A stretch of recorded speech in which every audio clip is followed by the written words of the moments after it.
Disclaimer. दोस्तों, ये कहानी केवल एक काल्पनिक रचना है।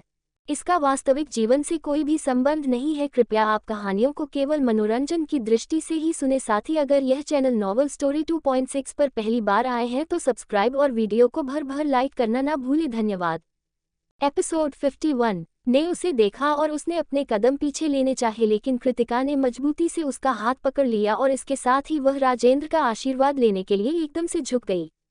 अखंड ने उसे देखा और फिर उसने उसके हाथ को छोड़ दिया। कृतिका ने हैरानी से अखंड को देखा। वह राजेंद्र का आशीर्वाद लिए बिना खड़ी हो चुकी थी और अखंड अब मेहिका और माधव के पास खड़ा था।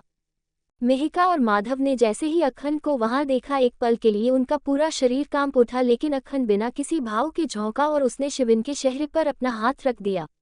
इसके साथ ही साथ मेहिका ने एकदम से कहा, हुकुम सा, हमें हॉस्पिटल जाने दीजिए। लेकिन वह अपनी बात पूरी कर पाती कि उससे पहले ही अखंड ने झटके के साथ उसका चेहरा हटा दिया और एक पल के लिए सभी चेहरे के पीछे शख्स को देखकर बिल्कुल हैरान रह गए। उन्हें अपनी आंखों पर यकीन नहीं हुआ। कृतिका ने कंफ्यूजन से उस चेहरे के पीछे मौजूद इंसान को देखा और इसी पल अखंड हल्का सा नीचे झुका और उसने उस इंसान के कॉलर को पकड़ लिया। वही बाकी के घरवाले उस इंसान को बखूबी पहचान गए और किसी की भी अपनी आंखों पर यकीन नहीं हो रहा था कि आखिर चेहरे के पीछे शिविन की जगह वो कैसे आया। और इसी पल अखंड ने चिल्लाते हुए कहा, रणविजय रावत, तुम्हारी इतनी हिम्मत, तुम मेरी जान से शादी कर सको। कहते हुए उसने एक जोरदार तमाचा उस अधमरे हालत में पड़े हुए रणविजय को मारा और इसके साथ ही साथ उसने मेहिका और माधव को देखा जो डर से कांप रहे थे। वो अपनी जगह से खड़ा हुआ और बंदूक सीधा इस बार रणविजय की तरफ तान दिया। उसका दिल चाह रहा था कि वो अभी के अभी उसे गोली मार दे, उसे जान से मार दे। आखिर कैसे इस इंसान ने सोच लिया कि वो कृतिका से शादी कर लेगा, उसकी छोटी गिलहरी से। लेकिन जैसे ही वो बंदूक लेकर खड़ा हुआ, हैरान अमिताभ जी तुरंत उसे रोकते हुए बोले, हुकुम सा, ये सब क्या है? और ये तो हमारे सीएम साहब का बेटा है ना, तो फिर ये मंडप में कैसे आए? इसके जवाब में अखंड ने तीखी मुस्कुराहट के साथ उन्हें देखा और फिर वापस से अपनी नजरें दूसरी ओर घुमाते हुए कहा, तो नाना साहब, आप मुझे गलत ठहरा रहे थे, लेकिन जरा सोचिए, अगर आज मैं यहाँ नहीं आता तो छोटी गिलहरी शादी कोई शिविन शाह से नहीं बल्कि इस रणविजय रावत से होती। क्यों? तो सिर्फ एक बदला है ना ससुर जी। कहते हुए उसने राजेंद्र को देखा। राजेंद्र के चेहरे की हवाएं पहले ही उड़ी हुई थी। वही उसने जैसे ही राजेंद्र का नाम लिया, सभी एक पल के लिए हैरानी से राजेंद्र को देखने लगे। राजेंद्र ने कसकर अपने होंठ भींच लिया और उसी पल अमिताभ जी ने कुछ सोचते हुए कहा, ये आप क्या कह रहे हैं हुकुम सा? और इन सब ने राजेंद्र का क्या हाथ, फिर रणविजय? इसके जवाब में अखंड कुछ कहता कि उससे पहले ही किसी की आवाज सबके कानों में गूंज उठी, हुकुम सा, शुक्रिया, अपने कृति की जिंदगी तबाह होने से बचा ली। जैसे ही सभी ने इस आवाज की तरफ देखा, हौंफता हुआ रुद्राक्ष खड़ा था। रुद्राक्ष की बात सुनकर सभी और दंग रह गए। वही रुद्राक्ष आगे आया और उसने सबकी तरफ देखकर हौंफते हुए कहा, नाना जी, अगर आज सही वक्त पर मुझे सब पता नहीं चल पाता तो कृति की जिंदगी बर्बाद हो जाती। सभी ने कंफ्यूजन से रुद्राक्ष को देखा और तभी अमिताभ जी ने कंफ्यूजन से कहा, आप क्या कह रहे हैं रुद्र? हमें कुछ समझ नहीं आ रहा है।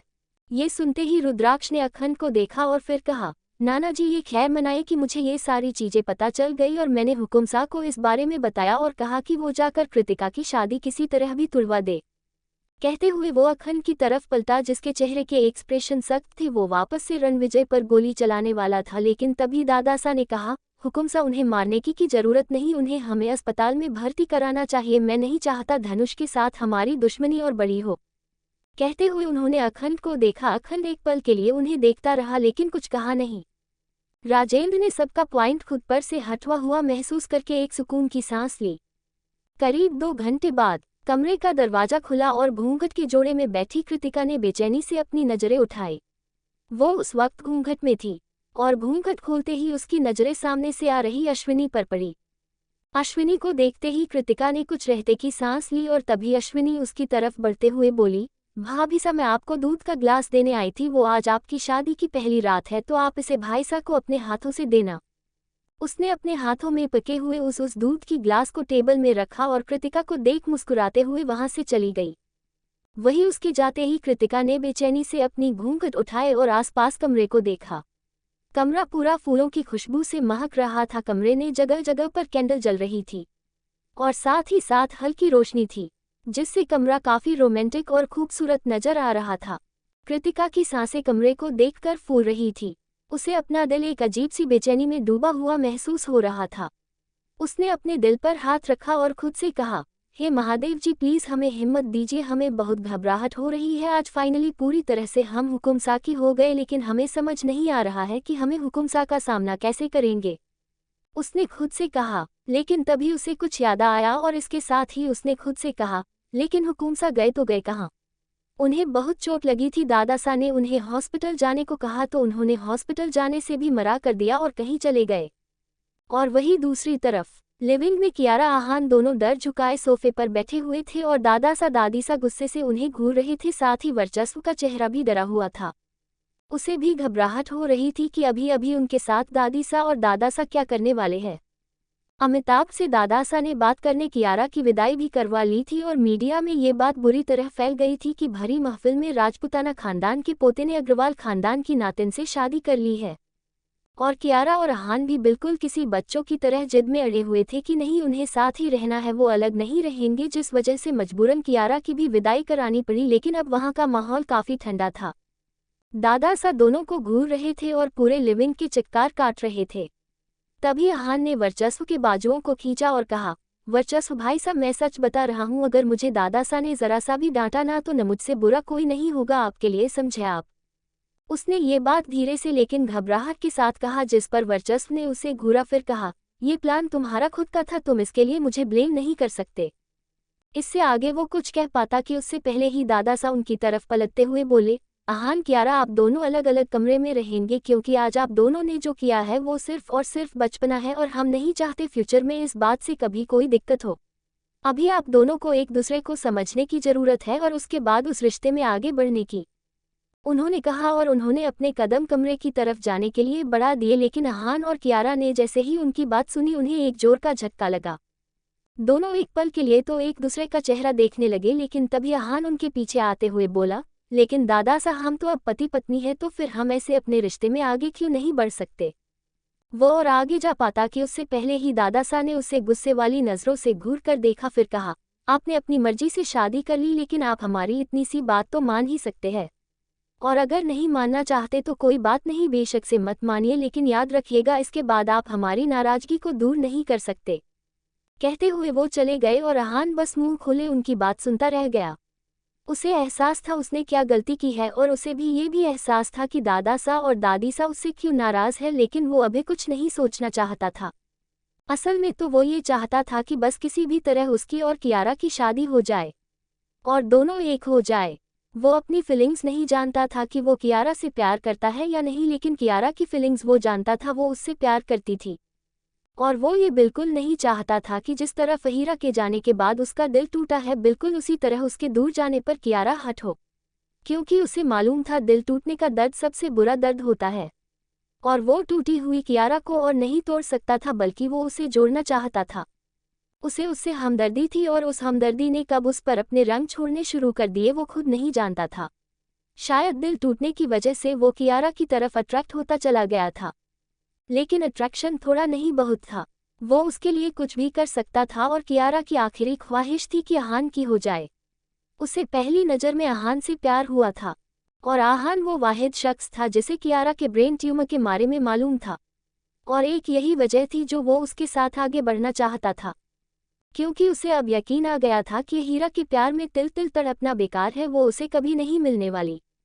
वो इसी तरह दादा साहब को जाता हुआ देख रहा था कि तभी दादी सा कियारा की तरफ आई। फिर उन्होंने उसे उसके कमरे की तरफ ले जाते हुए कहा, आज असल मायने ने राजपूताना खानदान की दोनों बहुएं मिल गई, तो अब आप अपने कमरे में आराम कीजिए, क्योंकि कल आपकी और हुक्मरानी सा दोनों की पहली रसोई की रस्म है और आज असल मायने ने हुक्मरानी सा इस खानदान की बहू बनी है।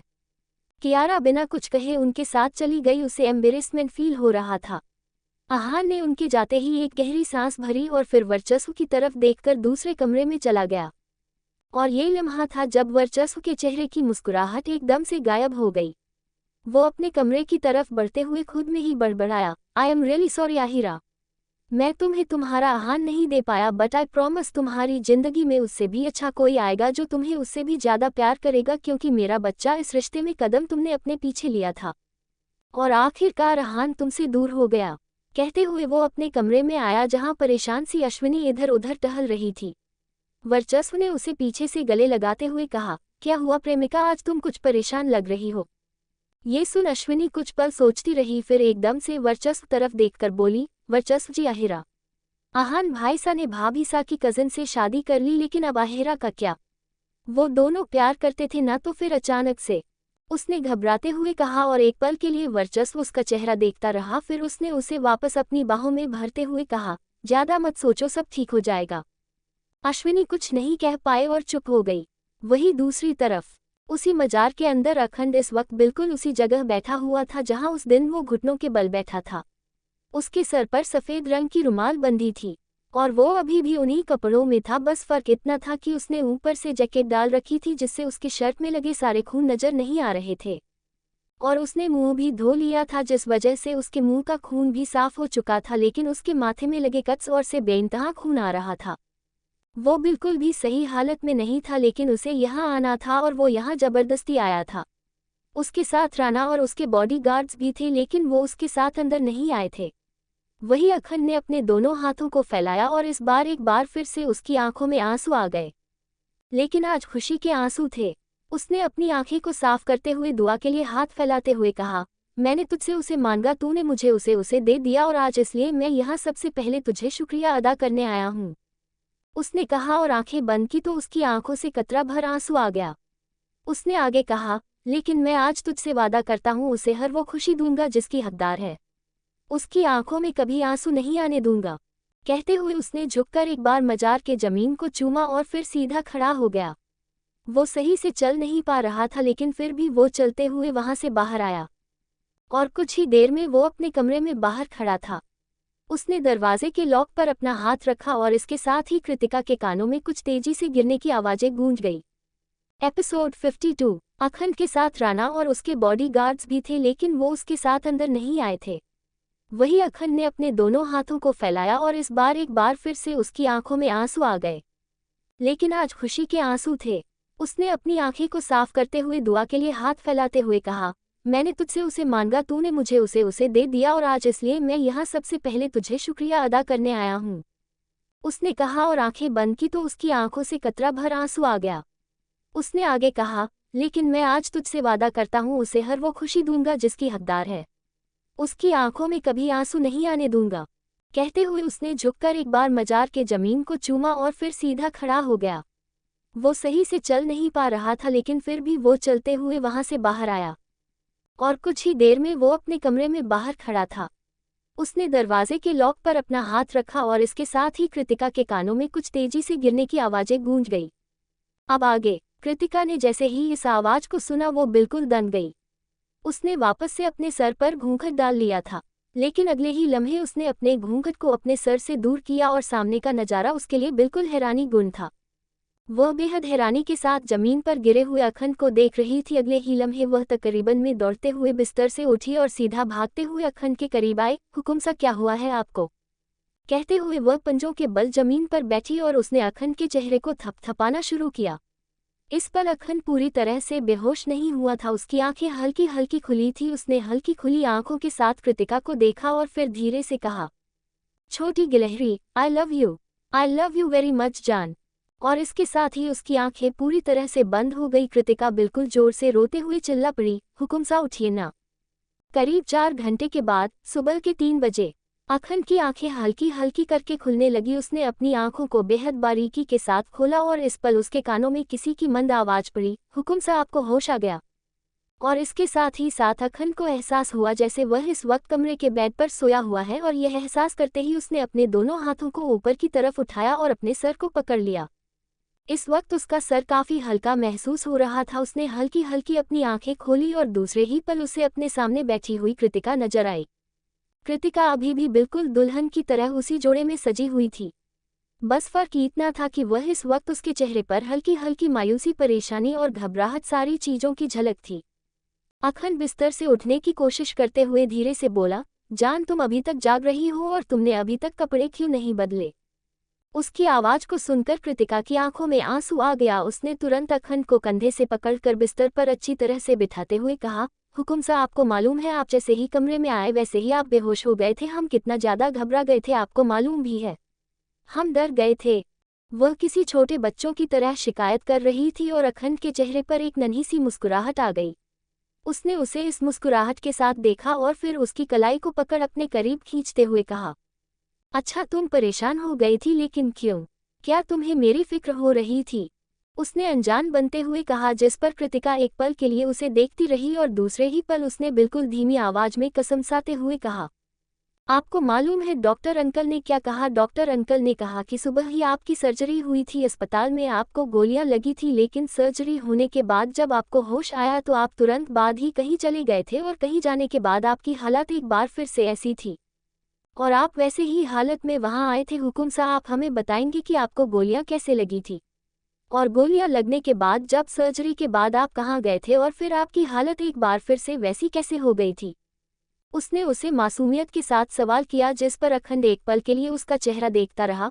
उसका सवाल सुन उसने अपने होंठ भींच लिए, लेकिन दूसरी ही पल वह हल्का सा हंसा और फिर कृतिका की कमर के इर्द गिर्द अपने हाथों को लपेट दिया और उसके गले में अपने होठों को टिका दिया। तभी कृतिका को एकदम से कुछ ध्यान आया। वह झटके से उसे धक्का देकर उठी और वही नाइट स्टैंड पर रखे हुए उसे दूध के गिलास को उठाया जो उसे अश्विनी ने दिया था, और इसके साथ ही साथ वह उस दूध के गिलास को अखंड की तरफ देते हुए बोली, हुकुम साहब, आप बेहोश हो गए थे, जिस चक्कर में हम तो आपको ये दे ही नहीं पाए। आपको मालूम है अश्विनी ने हमें इसे दिया था और उन्होंने कहा कि हम आपको इस दें क्योंकि सुहागरात के दिन पति को दूध देना चाहिए। सुहागरात? अखंड ने मुस्कुराते हुए कृतिका को देखा, जिस पर दूसरे ही पल कृतिका का चेहरा लाल हो गया, लेकिन दूसरे ही पल उसने उस दूध के गिलास को देखा और अखंड की तरफ बढ़ाया। हुकुम सा, इसे पीजिए, आपको ताकत मिलेगी। और इसके साथ ही साथ उसने दूध के गिलास को फिर से अखंड की तरफ बढ़ाया, लेकिन इस बार अखंड ने किसी मासूम बच्चे की तरह अपना मुंह बनाया और फिर कहा, छोटी गिलहरी, लेकिन मैं तो दूध पीता ही नहीं हूँ, क्या तुम ये दूध पी सकती हो? ये सुनते ही कृतिका ने तुरंत उसकी तरफ देखा और मासूमियत से उसे देखने लगी और इसी पल उसने कुछ सोचकर कहा, लेकिन हुक्म सा, अगर आप दूध नहीं पिएंगे तो फिर कैसे क्या होगा? आपको मालूम है अश्विनी ने हमें बताया कि सुहागरात। कहते कहते वो कुछ देर पहले की बात करके रुकी, लेकिन इसके साथ ही अखंड की आंखें चमकने लगी। उसने चमकदार आंखों से उसे देखा और दूसरे ही पल उसे वापस से अपने करीब खींच उसके कंधों पर अपने होंठ चलाते हुए कहा, अच्छा तो तुम भी तो मेरी बीवी हो, चलो किसी छोटे बच्चों की तरह फटाफट ये दूध पी लो, वैसे भी तुम्हें सुहागरात के लिए एनर्जी की जरूरत है। उसने इस बार शैतानी मुस्कुराहट के साथ कहा और कृतिका एक पल के लिए उसकी बात सुनती रही और दूसरे ही पल उसने उसकी बात मान ली। उसने अखंड को खुद से धक्का दिया और फिर जल्दी से दूध का गिलास अपने लबों से लगाया और आराम से उसे दूध को पी लिया। दूध का ग्लास खत्म करने के बाद उसने दूध के गिलास को वापस से नाइट स्टैंड पर रखा और फिर मासूमियत से खुश होते हुए बोली, हमने दूध खत्म कर दिया। अखंड हंसा और फिर उसने उसे देखा, वो इस वक्त काफी मासूम लग रही थी। तभी अखंड को अपने कुछ ठंड का एहसास हुआ।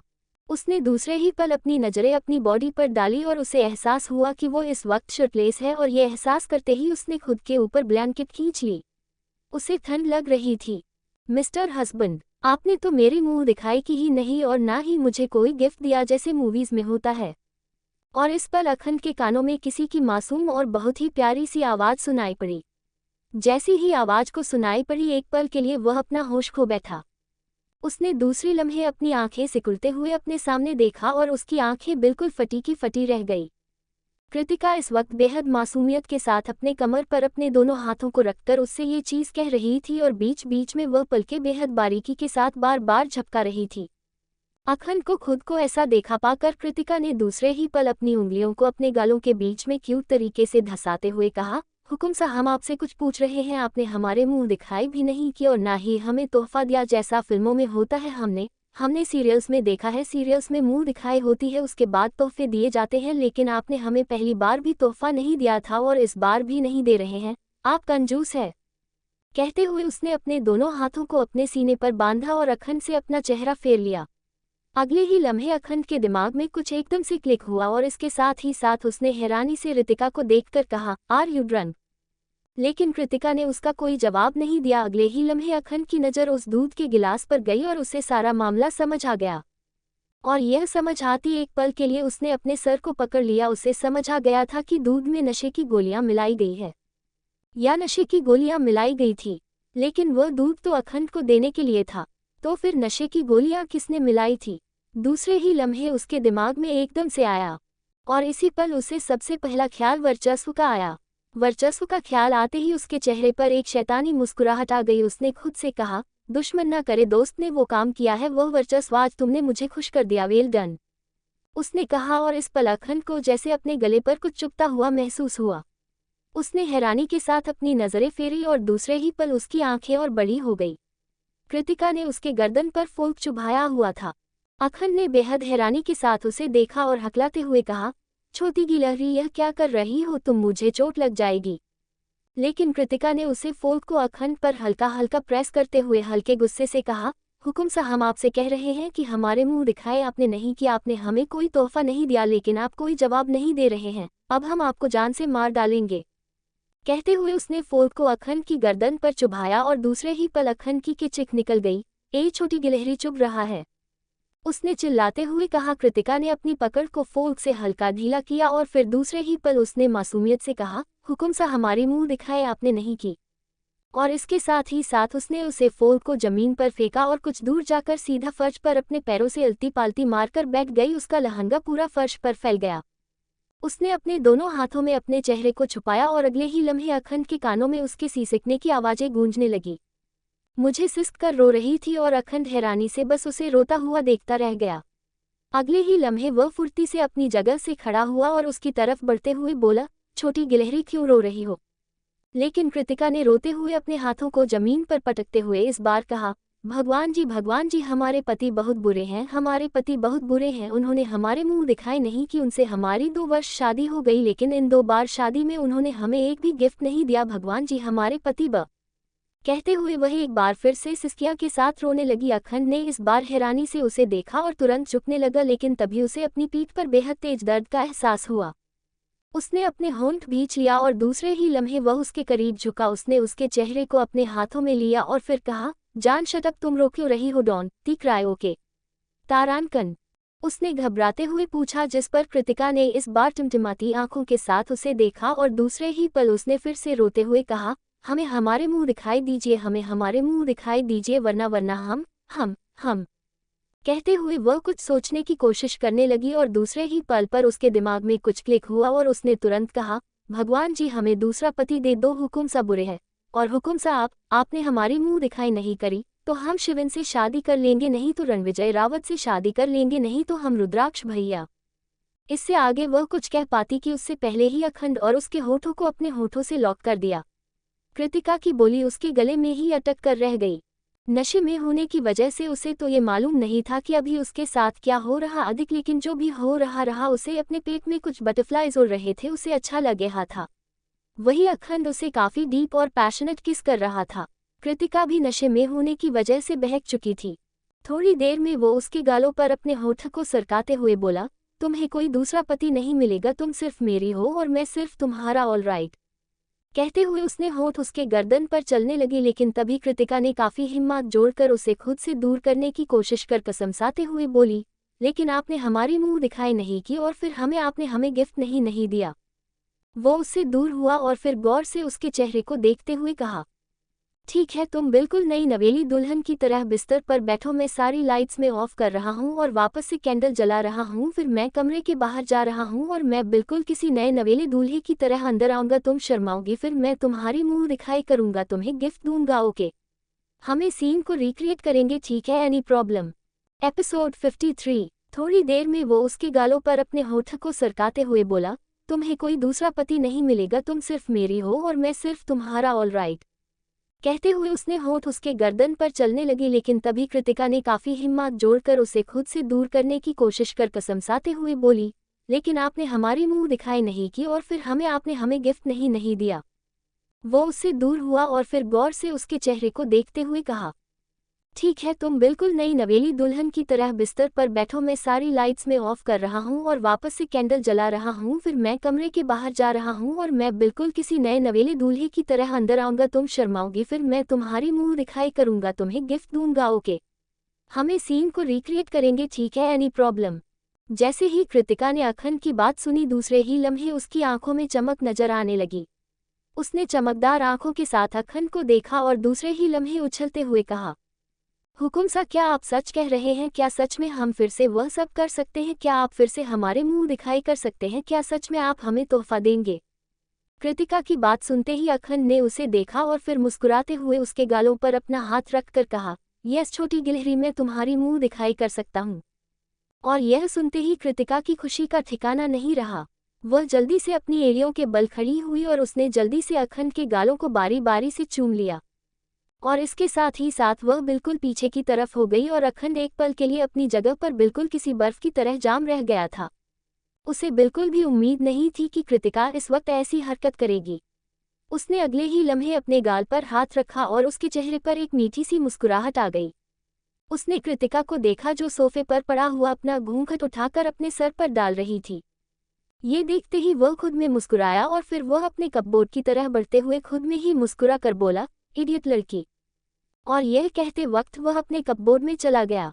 कपबोर्ड से उसने खुद के लिए एक ढीला डाला सा कुर्ता निकाला। उसे इस वक्त पूरे सीन को रिक्रिएट करना था और उसके लिए उसे कपड़े पहनना तो बेहद जरूरी था। वह अपनी छोटी गिलहरी को उदास नहीं कर सकता था, यह वह जानता था। उसने कुर्ता पहना और फिर कमरे की कैंडल को लगा। वही कृतिका जल्दी से अब अपने सर पर घूंघट डालकर बिल्कुल किसी नई नवेली दुल्हन की तरह बेड पर बैठ चुकी थी। बेड पर पहले फ्लावर्स बिखरे हुए थे और इस वक्त वह उस बेड पर बैठी हुई थी। बेड पर बैठने के साथ ही साथ उसने अखंड को देखा जो लाइट्स ऑफ करने के बाद कैंडल्स जला रहा था। और ये देखकर वह और भी ज्यादा एक्साइटेड हो गई। कुछ ही देर के बाद अखंड ने कमरे में मौजूद सारे कैंडल्स को जला दिया और कमरे की लाइट ऑफ कर दी। अब कैमरा बिल्कुल पहले की तरह दिख रहा था, जैसा उसके बेहोश होने से पहले नजर आ रहा था। उसने एक नज़र पूरे कमरे के साथ साथ कृतिका पर घुमाई और फिर खुद में ही कहता हुआ कमरे से बाहर निकल गया, परफेक्ट। और इसके साथ ही साथ उसने कमरे का दरवाजा भी बंद कर दिया। कृतिका ने पूरे कमरे को देखा और फिर एक्साइटमेंट के साथ वह अच्छे से बैठते हुए बोली, हुकुम सा, आ जाए, हम तैयार है। और यह कहते वक्त उसने जल्दी से अपना होंठ भींच लिया और खुद में कहा, उप्स, ये कहना नहीं था, फिर से हमने खराब कर दिया क्योंकि दुल्हन चुप रहती है। लेकिन तभी अखंड ने बेहद हौले से कमरे के डोर पर अपना हाथ रखा और धीरे से कमरे का दरवाजा खोल दिया। कमरे का दरवाजा खोलने के साथ ही साथ उसकी नज़र कृतिका पर पड़ी। इस वक्त उन्हें देखकर ऐसा लगी नहीं रहा था कि वह दोनों ये प्लान करके कर रहे हैं। कृतिका को देखने के साथ ही साथ उसके चेहरे पर एक मीठी सी मुस्कुराहट आ गई। वह आगे बढ़ा, फिर उसने उसे और ज्यादा गौर से देखा। कृतिका इस वक्त खुद को घूंघट में छुपाए बैठी हुई थी। उसे अखंड की नज़रों का एहसास हो गया था और यह एहसास करते ही उसने अपने लहंगे को अपने दोनों हाथों में भरा और फिर शर्माने लगी। अखंड हौले हौले कदमों से उसके करीब बैठा और फिर उसने उसके घूंघट पर अपना हाथ रखा, जिसके साथ ही साथ कृतिका और ज्यादा शर्म से डूब गई। अखंड धीरे धीरे करके उसके घूंघट को उठाने लगा कि तभी कृतिका ने अपने एक हाथ को अखंड की तरफ बढ़ाया और फिर बेहद मासूमियत से कहा, पहले मुंह दिखाई का तोहफा दीजिए हमें, उसके बाद हम आपको अपना खूबसूरत सा चेहरा दिखाएंगे। उसने मासूमियत से मिटमिटाते हुए कहा और एक पल के लिए अखंड को उस पर बेइंतहा प्यार आया। वह अपनी जगह से खड़ी होकर जल्दी से ड्रावर के पास आया, ड्रावर खोला और उसने ड्रावर से एक बॉक्स निकाला। बॉक्स निकालने के साथ ही साथ वह सीधा वापस से अपनी जगह पर आकर बैठ गया और इस बार उसने हौले से कृतिका का घूंघट ऊपर की तरफ उठाया और कृतिका ने एक बार फिर से बिल्कुल उसी तरह अपना हाथ आगे बढ़ा दिया। उसने मुस्कुराते हुए उसके हाथों पर वह बॉक्स रख दी और इसके साथ ही साथ कृतिका को एक लम्हा नहीं लगा था, उसने झटके से अपने दूसरे हाथ से अपना घूंघट नीचे सरकाया और उस बॉक्स को चमकदार आंखों के साथ देखने लगी। और इस वक्त नशे की वजह से उसकी आंखें लाल नजर आ रही थी, लेकिन वह बहुत क्यूट दिख रही थी। बिल्कुल किसी छोटे बच्चों की तरह उसकी छोटी सी नाक इस वक्त रेड थी। वही अखंड उसकी फुर्ती पर एक पल के लिए तो ठिठक कर रह गया। वह ठिठक कर उसे देख रहा था, उसे यकीन नहीं हो रहा था कि यह कृतिका है। उसे अब खुद पर शक हो रहा था। उसने अपनी आंखों को मसला और फिर खुद से कहा, अखंड छोटी गिलहरी धीरे धीरे डेयरिंग होती जा रही है, बट आई लाइक इट, मुझे उसे पूरा डेयरिंग बनाना है। उसने खुद में ही जैसे कहा और इस पल कृतिका जो अखंड से पूरा ध्यान हटाकर उस बॉक्स को खोलने पर लगी थी और बॉक्स को खोलने के साथ ही साथ उसकी आंखों में आंसू की कुछ बूंदें छलकने लगी। उसने उस बॉक्स में रखी हुई उस चीज को अपने हाथों में थमा और फिर अपनी भीगी पलकों के साथ अखंड को देखकर उसमें से उन एनकलेट्स को निकाला। एक पल के लिए अखंड उसके रोने की वजह समझ नहीं पाया, लेकिन जैसे ही उसने कृतिका के हाथ में उन एनकलेट्स को देखा और कृतिका को इस तरह उन नज़रों से उन एनकलेट्स को देखता पाकर वह समझ गया कि कृतिका क्यों रो रही है। और यह समझते ही एक पल के लिए उसने अपने होंठ भींच लिए और दूसरी ही पल उसने बेहद नरमी से कहा, हे वाई आर यू क्राइंग, तुम रो क्यों रही हो? देखो यह अंकलेट्स है, इसमें रोने वाली कौन सी बात है? लेकिन कृतिका ने कुछ नहीं कहा। उसने अंकलेट्स को वापस से उन बॉक्स में रखा और फिर अपने दोनों छोटे छोटे हाथों से अपने चेहरे को छुपाकर किसी छोटे बच्चों की तरह रोने लगी। उसके सिसकने की आवाज़ें अखंड के कानों तक पड़ रही थी। वह किसी छोटे बच्चों की तरह से सिसक कर रो रही थी। एक पल के लिए अखंड उसे देखता रहा और दूसरे ही पल उसने उसके हाथ से उन एंकलेट्स के बॉक्स को अपने हाथ में लेना चाहा, लेकिन दूसरे ही लम्हे कृतिका ने जल्दी से एंकलेट्स के बॉक्स को अपने पीछे कर दिया। ये देखते ही अखंड ने अपनी आंखें छोटी करके उसे घूरा और फिर कहा, तुम इसे देखकर रो रही हो, इसका तो यही मतलब हुआ ना कि तुम्हें ये पसंद नहीं आया तो तुम मुझे ये वापस दो, मैं इसके बदले तुम्हें कुछ दूसरा गिफ्ट दूंगा। कहते हुए उसने उन्हें एंकलेट्स के बॉक्स को अपने हाथों में लेना चाहा, लेकिन कृतिका ने एक बार फिर से एंकलेट्स के बॉक्स को अपने पीछे छुपाते हुए किसी छोटे बच्चों की तरह सीसकते हुए कहा, नहीं, हम आपको इन बॉक्स को नहीं देंगे क्योंकि हमें ये बहुत पसंद आया। ये सुनते ही अखंड ने अपनी आंखें चढ़ाई और फिर उसे घूरते हुए कहा, यह क्या मतलब हुआ? तुम्हें ये पसंद आया तो तुम रो क्यों रही हो? ये सुनते ही कृतिका ने अपने दोनों नन्हे नन्हे हाथों से अपनी आंखों से गिरने वाले उन मोटे मोटे आंसुओं को साफ किया और फिर कहा, हम खुशी से रो रहे हैं।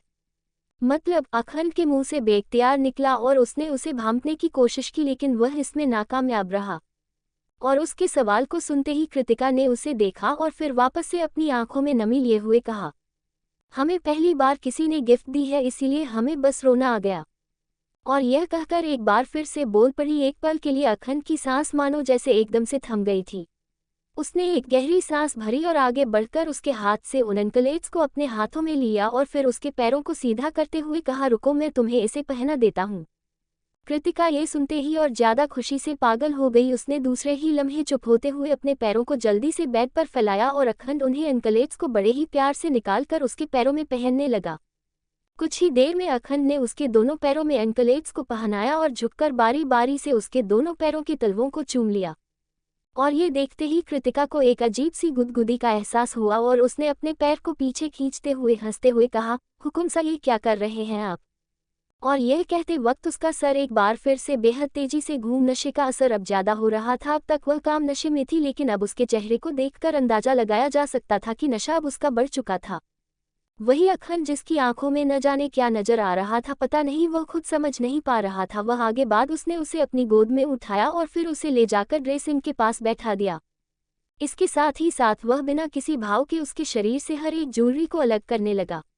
कृतिका कुछ नहीं कह रही थी, बस वह अपनी आंखों को मिटमिटाते हुए आसपास देख रही थी। अखंड ने उसके मांग से मांग टिका हटाया, उसकी चूड़ियों को उतारा, उसके गले से हार को हटाया और फिर उसकी बड़ी सी नथ को निकाला। ओवरऑल उसने उसकी सारी ज्वेलरी निकाल दी। ज्वेलरीज निकालने के बाद उसने उसे देखा और फिर प्यार से उसके माथे को चुमकर कहा, छोटी गिलहरी, तुम चेंज कर लो, रात काफी हो गई है, तुम्हें अब सोना चाहिए। ये कहते हुए वह दूर हटा और फिर खुद के कुर्ते को निकालकर बेड पर लेटने के लिए बढ़ने लगा। वही कृतिका ने पल तक अखंड को देखा और दूसरे पर उसकी नज़र जैसी अखंड के पीठ पर गई, उसकी आंखों से एक बार फिर से आंसू बहने लगे। अखंड की पीठ पर इस वक्त बैंडेज लगे हुए थे, उसकी पीठ जगह जगह से कट हुई थी और कुछ स्क्रैचेस भी नजर आ रहे थे जो कृतिका के लिए एकदम से बर्दाश्त करने लायक नहीं था।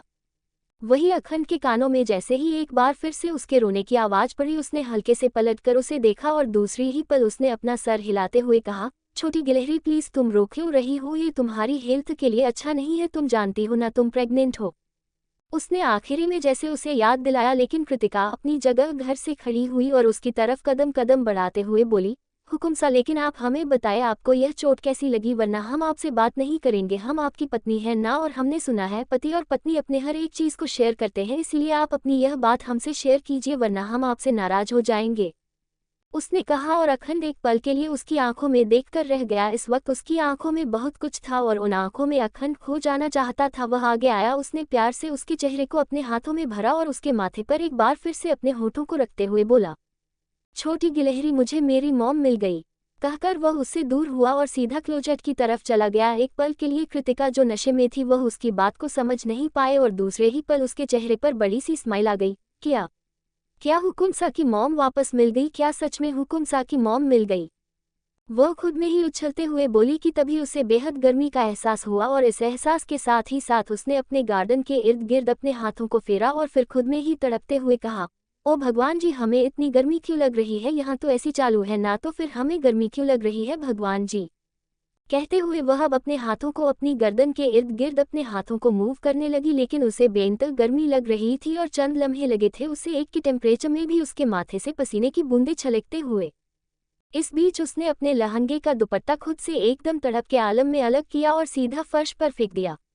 इसके साथ ही साथ उसने अपने हाथों को अपने बैक पर रखा और अपने ब्लाउज की हुक को खोलने लगी। प्लीज़ भगवान जी, हमें बहुत गर्मी लग रही है, हमें जल्दी से इस कपड़ों को खोलना है वरना हम मर जाएंगे, हमें घुटन हो रही है। छोटी गिलहरी, क्या कर रही हो तुम? अगले ही लम्हे क्लोजेट से बाहर निकलते हुए अखंड ने उसे देखकर कहा। कृतिका ने एक बार उसे देखा और फिर तड़प कर अपने ब्लाउज को खोलते हुए बोली, हुकुम सा, हम अपने कपड़े खोल रहे हैं, हमें बहुत गर्मी लग रही है, प्लीज़ आप भी हमारे कपड़े खोलने में हमारी आकर मदद कर दीजिए ना। कहते हुए उसने अपनी ब्लाउज को खोलकर सीधा फर्श पर गिरा दिया।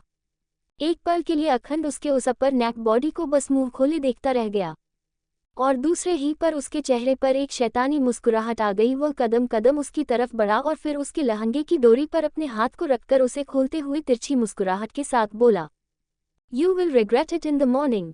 एपिसोड 54। छोटी गिलहरी, क्या कर रही हो तुम? अगले ही लम्हे क्लोजेट से बाहर निकलते हुए अखंड ने उसे देखकर कहा। कृतिका ने एक बार उसे देखा और फिर तड़प कर अपने ब्लाउज को खोलते हुए बोली, हुकुम सा, हम अपने कपड़े खोल रहे हैं, हमें बहुत गर्मी लग रही है, प्लीज़ आप भी हमारे कपड़े खोलने में हमारी आकर मदद कर दीजिए ना। कहते हुए उसने अपनी ब्लाउज को खोलकर सीधा फर्श पर गिरा दिया। एक पल के लिए अखंड उसके उस अपर नेक बॉडी को बस मुंह खोले देखता रह गया और दूसरे ही पर उसके चेहरे पर एक शैतानी मुस्कुराहट आ गई। वह कदम कदम उसकी तरफ बढ़ा और फिर उसके लहंगे की डोरी पर अपने हाथ को रखकर उसे खोलते हुए तिरछी मुस्कुराहट के साथ बोला, you will regret it in the morning. कहते हुए उसने झटके से उसके लहंगे की डोरी खोल दी, जिसके साथ ही साथ कृतिका का लहंगा उसकी कमर से ढीला हो गया। इसके साथ ही साथ कृतिका ने मदहोशी भरी नज़रों से अखंड को देखा और फिर जल्दी जल्दी अपने लहंगे को खोलते हुए कहा, हुकुम सा, बहुत गर्मी लग रही है, हमें आपको भी लग रही है क्या? अखंड तो जैसे उस इस तरह बिना कपड़ों के देख जड़ हो गया था, लेकिन कृतिका अब अपने लोवर कपड़ों को खोल रही थी, जिसके साथ ही अखंड ने उसके हाथ पर अपना हाथ रखा और झटके से उसे अपने करीब खींचते हुए कहा, रुको। कृतिका ने मदहोशी से अखंड को देखा, जिसके साथ ही वो आगे बढ़ा और उसने उसे अपनी गोद में उठा लिया और क्लोजेट की तरफ चला गया। कृतिका के कपड़े आज भी बिल्कुल उसी तरह अखंड के कमरे में सजे हुए थे जिस तरह पहले थे। वो उसे लेकर क्लोजेट में चला गया। उसने उसे नीचे खड़ा किया और उसके लिए कपबोर्ड से कपड़े निकालने लगा। कृतिका अभी भी उसी तरह मदहोशी के साथ खड़ी थी और अखंड की खुली पीठ को देख जिसके जगह जगह बैंडेज लगे थे। अगले ही लम्हे अखंड को अपनी पीठ पर कुछ एहसास हुआ और उस एहसास हो पाते ही जैसे वो एक बार फिर से अपनी जगह में बिल्कुल जड़ रह गया। कृतिका के मुलायम होंठ लगातार अखंड की पीठ में चल रहे वो एकदम से रुक गए थे और ये महसूस करते ही अखंड जिसके साथ कृतिका के कपड़ों में चल रहे थे और साथ ही साथ उसके हाथ रुक गए थे। वही कृतिका लगातार उसकी पीठ को चूमते हुए कह रही थी, हुकुम सा, हमें आपकी जरूरत है। उसने धीरे से फुसफुसाते हुए कहा और अखंड की धड़कनें एकदम से तेज हो गई। वो झटके से उसकी तरफ पलटा और उसने उसके बाजुओं को पकड़ लिया, जिसके साथ ही कृतिका ने हल्के से उसके सीने पर किस करते हुए कहा, हुकुम सा, हम भी आपसे बहुत प्यार करते हैं जैसे आप करते हैं। आपको मालूम है जितने दिन भी हम आपसे दूर थे उतने दिन हम सही से सोए तक नहीं। अखंड ने उसके बाजुओं में अपनी पकड़ मजबूत कर दी। उसने हल्के से उसे खुद से दूर करते हुए कहा, जान, अभी तुम प्रेग्नेंट हो और तुम्हारी प्रेगनेंसी को 4 महीने वाले हैं, इसलिए हमारा करीब आना बच्चे के लिए सही नहीं होगा। उसने धीरे से कहा, लेकिन कृतिका ने अगले ही लम्हे उसके चेहरे को अपने हाथों में भरा और मदहोशी से उसके होठों पर अपने होठों को रखते हुए कहा, हुकुम सा, हम सिर्फ आपके हैं और आप सिर्फ हमारे हैं ना। बोलिए, आज के बाद आप किसी के साथ कोई रिश्ता नहीं रखेंगे। अगर एक बार और हमने आपको किसी और के साथ देख लिया तो हम मर जाएंगे। कहते हुए उसने उसके होठों को पूरी तरह से अपने कब्जे में ले लिया और उसके होठों को चूमने लगी। अखंड के दोनों हाथ उसकी कमर पर आ गए और उसकी पकड़ उसकी कमर पर मजबूत हो गई। वो अभी भी बिल्कुल जड़ उसी तरह खड़ा था। वो उसे किस नहीं कर रहा था और न ही उसके किस में उसका कोई साथ दे रहा था, लेकिन कृतिका जितना हो सकता था उतना उसके होठों को चूम रही थी। अगले ही लम्हे उसने अपने होठों को उसके होठों से दूर किया और उसके गर्दन पर किस करने लगी। अखंड की पकड़ उसकी कमर पर और मजबूत हो गई। उसके साथ ही साथ उसने झटके से उसे खुद से दूर किया और खुद वार्डरोब से उसके लिए नाइट सूट निकालने लगा। लेकिन अगले ही लम्हे कृतिका आगे बढ़ी और उसने उसकी पीठ को वापस से चूमना शुरू किया। अखंड की सांसें अभी भी बेकाबू और तेज थी।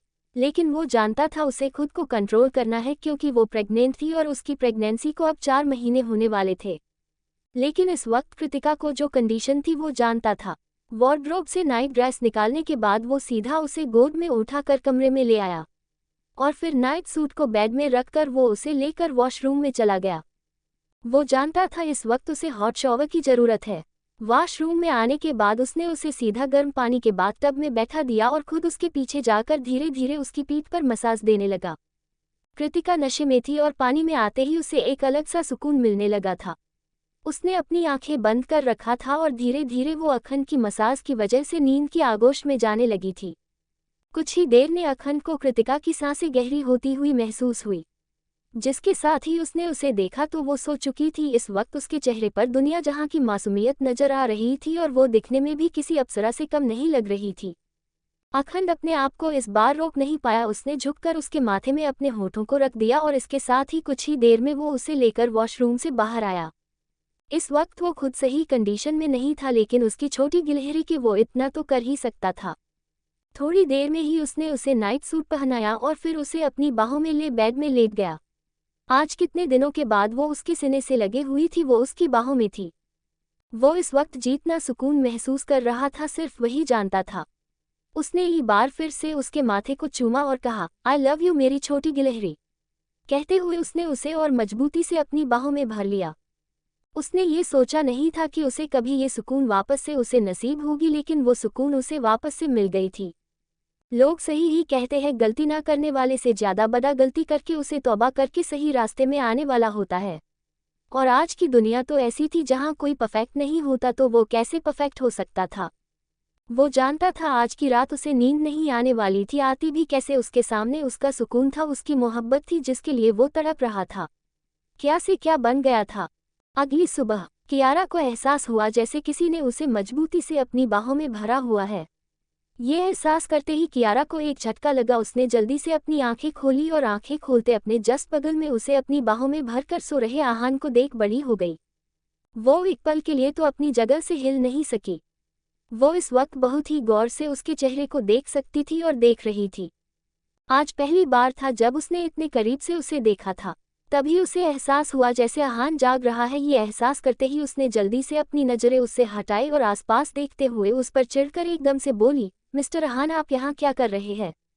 उसने चिल्लाते हुए उससे पूछा और अगले ही पल आहान की आंखें खुल गई, जिसके साथ ही उसने जल्दी से उसके होठों पर अपना हाथ रखा और धीरे से कहा, बीवी मरवाने का इरादा है क्या? ये सुन कियारा ने उसे घूरा और फिर उसके हाथ को अपने लिबों से हटाते हुए कहा, आप यहाँ क्या कर रहे हैं? आपको दादासा ने अलग कमरे में सोने को कहा था ना?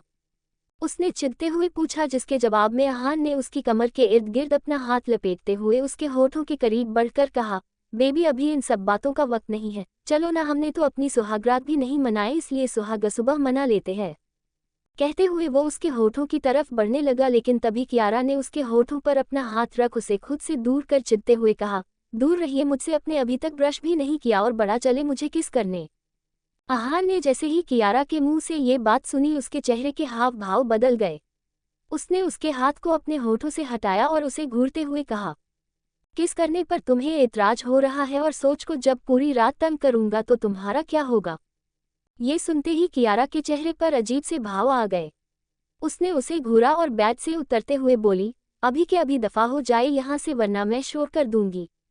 कहते हुए वो वॉशरूम की तरफ जाने लगी, लेकिन तभी आहान ने उसकी कलाई को पकड़ा और उसे अपने करीब खींच डेविल स्माइल के साथ कहा, जरूर बेबी शोर करो, जरूर करो, लेकिन सिर्फ सिसकियों का शोर। जब मैं तुम्हारे साथ वो सब करूंगा तब तुम सिसकियों का शोर करना, जिससे मैं और वाइल्ड होऊंगा। कहते हुए उसने उसे आई विंक कर दी और कियारा का मुंह खुला का खुला रह गया। उसने हैरानी से उसे देखा और फिर उसे खुद से धक्का देते हुए कहा, जाए यहाँ से, दफा हो जाए बेशर्म इंसान। लेकिन इस बार आहान ने उसे कमर से पकड़ अपने करीब खींचा और उसके होठों के करीब बढ़ते हुए कहा, चला जाऊंगा, लेकिन जाने से पहले एक मॉर्निंग किस दो। इस बार फिर से कियारा ने कहा, मिस्टर आहान। आहान ने सेडेक्टिव टोन में कहा, तुम अब बीवी हो मेरी, इसलिए मुझे किस कर सकती हो, सो लेट्स डू इट। उसने कहा और इस बार कियारा ने हार मान ली। वो अपनी जगह पर रही और आहान ने उसके होठों पर अपने होठ रख दिया। इसके साथ ही उसने कियारा की कमर को दोनों हाथों से पकड़ा और उसे सीधा अपने ऊपर कर लिया। इसके साथ ही वो उसे बेहद शिद्दत के साथ किस करने लगा। कियारा भी कहीं ना कहीं उसके इस किस में साथ देने लगी थी। वो भी मदहोश होने लगी थी कि तभी कमरे के बाहर से किसी की आवाज़ दोनों के कानों में पड़ी। कियारा भाभी, आज आपकी पहली रसोई है, इसलिए उठ जाए। जैसे ही कियारा ने अश्विनी की आवाज़ को सुना वो एकदम से हड़बड़ा गई। उसने जल्दी से आहान को खुद से ढका दिया और कहा, हाँ मैं अभी रेडी होकर आती हूँ। उसने बहुत मुश्किल से अपनी फूलती सांसी को करते हुए कहा, जिस पर अश्विनी ने ओके कहा और चली गई। लेकिन अब कियारा ने घबराई नज़रों से आहान को देखा और कहा, मिस्टर आहान अब निकल जाए यहाँ से, अगर किसी ने गलती से भी देख लिया तो प्रॉब्लम हो जाएगी। आहान भी सिचुएशन समझ चुका था। वो भी बेड से उठकर विंडो की तरफ बढ़ते हुए बोला, ठीक है अभी तो जा रहा हूँ, लेकिन उसका हिसाब तो तुम्हें पूरा करना पड़ेगा। कहते हुए वो खिड़की से निकल गया और एक पल के लिए कियारा बस अपने सर पर हाथ रख उसकी बात सुनती रह गई। दूसरे ही लम्हे वो भागते हुए सीधा वॉशरूम में चली गई। कुछ देर के बाद आहान गार्डनिंग एरिया में वॉक कर रहा था। उसके चेहरे पर खुशी थी कि फाइनली कियारा उसकी हो गई। हाँ, पूरी तरह से नहीं हुई, लेकिन वो भी जल्दी ही हो जाएगी, वो जानता था। वो वॉक कर जो रहा था कि तभी उसके कानों में किसी की आवाज़ पड़ी, आहान आपको कल यूरोप जाना है। ये सुनते ही वो पलटा तो सामने दादासा खड़े थे। दादासा को देख वो नासजी से उन्हें देखने लगा तो दादासा उसकी तरफ बढ़ते हुए बोले, हम चाहते हैं कल आप वहाँ जाए और रवीना का ख्याल रखें, वो अभी हॉस्पिटल में है, उन्हें रेस्ट और देखभाल की ज़रूरत है और अभी हुकुमसा की हालात ठीक नहीं है, इसलिए वो नहीं जा सकते, इसलिए आप चले जाए, क्योंकि परसों उन्हें वहाँ से डिस्चार्ज मिल जाएगा, जिसके बाद उनकी बाकी की ट्रीटमेंट यही होगी। ये सुन आहान ने तुरंत मुस्कुराते हुए कहा, आप फिक्र मत कीजिए दादासा, मैं जरूर जाऊंगा और अपनी माँ सा को सही सलामत लेकर आऊंगा। तो दोस्तों, आगे कहानी में क्या होगा ये जानने के लिए स्टोरी को सुनते रहिए सिर्फ और सिर्फ नॉवल स्टोरी 2.6 पर। अगर कहानी आप सबको पसंद आए तो लाइक शेयर और कमेंट जरूर करें। धन्यवाद।